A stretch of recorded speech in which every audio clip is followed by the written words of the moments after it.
एक दुर्दैवी व काळिमा फासणारी घटना समोर येत आहे. घनसावंगी तालुक्यात एका मुलीला जीवे ठार मारण्याची धमकी देत एका 30 वर्षीय नराधमाने मुलीवर लैंगिक अत्याचार केलाय.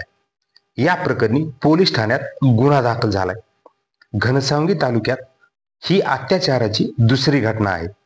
मागील 5 महिन्यापासून घनसावंगी तालुक्यातील विठ्ठलनगर शिवारात संशयित आरोपी अनिल नामदेव शिंदे याने शाळेत जात असताना एका मुलीला वारंवार रस्त्यामध्ये अडवून तिला जबरदस्तीने अत्याचारासाठी तो दबाव आणत होता.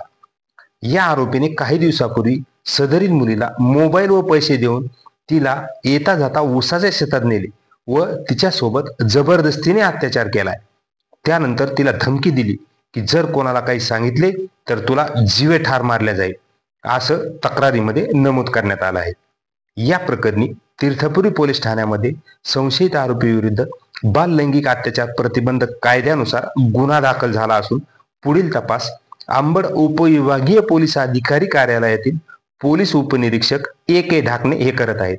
आरोपी सद्यस्थितीत न्यायालयीन कोठडीमध्ये आहे, अशी माहिती पोलीस उपनिरीक्षक ढाकणे यांनी दिली आहे. दरम्यान दिवसेंदिवस लैंगिक अत्याचारच्या घटना वाढतच असल्यामुळे महिला व मुलींच्या सुरक्षिततेचा प्रश्न पुन्हा ऐरणीवर येत आहे.